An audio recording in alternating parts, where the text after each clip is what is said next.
Bonjour à tous et bienvenue dans cette vidéo de contenu du cours où nous allons explorer l'un des 5 chapitres du module Écologie générale qui est destiné aux étudiants de la deuxième année biotechnologie au centre universitaire Abdelhafid Boussouf Mila. Comme objectif principal, l'écologie nous fait comprendre le fonctionnement des systèmes naturels. Nous fait comprendre aussi quel est l'impact des activités humaines sur le fonctionnement des écosystèmes. Elle permet aux décideurs de mettre en place des pratiques écologiquement correctes. Nous allons commencer par une introduction, après une définition de l'écosystème et les constituants, et enfin les domaines d'intervention. L'écologie se définit comme l'étude des relations des organismes avec leur environnement, ou bien comme l'étude des interactions qui déterminent la distribution et l'abondance des organismes, ou encore comme l'étude des écosystèmes. L'écologie couvre un large champ de la physiologie à la biogéographie. Sous cet angle, c'est une sorte de biologie générale des organismes et une approche naturaliste du monde vivant. D'après Barbeau, l'écologie en tant que science de la nature a pour objet d'une part l'analyse des processus biodémographiques qui interviennent dans la dynamique des populations et des peuplements, et d'autre part l'étude des cycles biogéochimiques et des flux d'énergie qui animent les écosystèmes et les paysages. Le terme écologie fut inventé par le biologiste allemand Ernest Haeckel en 1866. Le terme est composé de deux mots grecs, oikos qui veut dire maison ou habitat et logos qui signifie science. Donc c'est la science de la maison ou de la...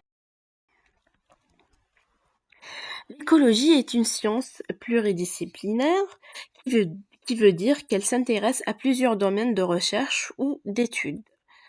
Donc, l'écologie, elle s'intéresse à la climatologie, à la chimie, à la pédologie, à la génétique, à la géologie, à l'océanographie et à l'hydrologie.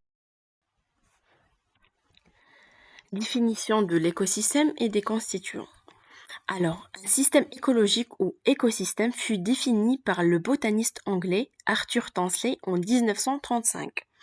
Et par définition, un système, c'est-à-dire un ensemble d'éléments en interaction les uns avec les autres, c'est un système biologique formé par 3 éléments indissociables qui sont la biocénose, le biotope et les interactions.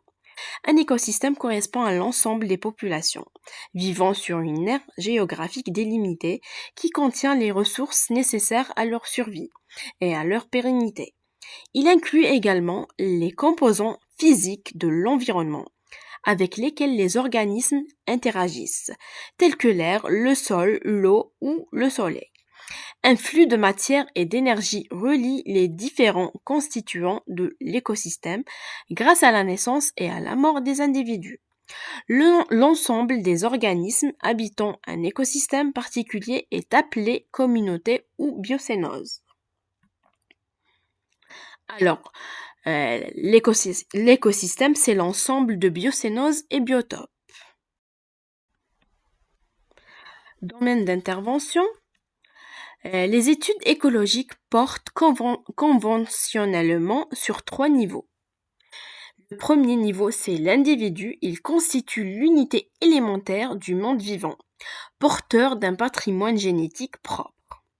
Le second, c'est la population, correspond à l'ensemble des individus d'une même espèce biologique, habitant un même milieu à un moment donné.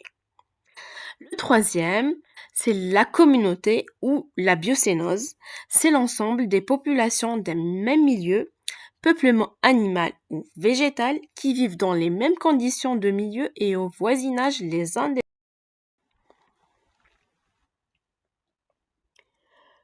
chacun de ces 3 niveaux fait l'objet d'une division de l'écologie. Alors, pour l'auto-écologie, elle concerne l'individu. Donc, c'est une science qui étudie les rapports d'une seule espèce avec son milieu. Elle définit les limites de tolérance et les préférences de l'espèce étudiée vis-à-vis des divers facteurs écologiques et examine l'action du milieu sur la morphologie, la physiologie et l'éthologie. Alors, pour l'écologie des populations ou la dynamique des populations, elle concerne la population. Donc, c'est une science qui étudie les caractéristiques qualitatives et quantitatives des populations. Elle analyse les variations d'abondance des diverses espèces pour en rechercher les causes et, si possible, les prévoir. Pour la synécologie, qui concerne la biocénose, donc c'est une science qui analyse les rapports entre les individus qui appartiennent aux diverses espèces d'un même groupement et de ceux-ci avec leur milieu. Voici une figure qui explique bien les trois niveaux de division de l'écologie. Nous allons définir le biotope. C'est un support physico-chimique d'une biocénose, composante abiotique de l'écosystème. C'est un milieu physique. Il se décrit par un ensemble d'éléments caractérisant un milieu physico-chimique déterminé et uniforme. Les caractéristiques d'un biotope comprennent les éléments suivants: la topographie, la climatologie, la géologie, la pédologie et encore l'hydrologie. Pour l'écosystème, il désigne l'ensemble constitué par un milieu physique déterminé qui est le biotope et la totalité des êtres vivants qui l'occupent, qui est la biocénose, et intègre les interactions entre ces deux éléments. La notion d'écosystème proposée par Tansley en 1935 est théorique. Elle peut s'appliquer à des portions de dimensions variables de la biosphère, un étang, une prairie ou une forêt. La biosphère représente l'ensemble des écosystèmes. Les écosystèmes gérés par l'homme, comme c'est le cas des terres agricoles cultivées, constituent un écosystème particulier qui est l'agrosystème. Voilà la figure qui nous montre la définition de l'écosystème qui est l'ensemble de biocénoses et biotopes. Un biome, c'est une grande région terrestre qui a un climat, un sol, des plantes, des animaux spécifiques. On peut citer la toundra, la forêt boréale, la forêt tempérée, la forêt tropicale humide et la prairie ou le désert. Voici une figure qui montre les différents types de biomes. La biosphère, elle est considérée comme la pellicule superficielle de la planète, qui renferme les êtres vivants et dans laquelle la vie est possible en permanence. La biosphère se subdivise en trois compartiments de nature physique différente. Nous avons la lithosphère qui est un milieu solide constitué par les continents émergés, l'hydrosphère qui est un milieu liquide, l'atmosphère qui est une couche gazeuse homogène qui enveloppe les deux milieux précédents. Donc voilà une petite figure qui montre les trois compartiments de la biosphère. Les écosystèmes sont souvent classés par référence aux biotopes concernés. On parlera d'écosystèmes continentaux, tels que les écosystèmes forestiers, les écosystèmes prairies et les agroécosystèmes. Nous avons les écosystèmes des eaux continentales. Nous avons les eaux continentales de type lentique, tels que les lacs et les étangs.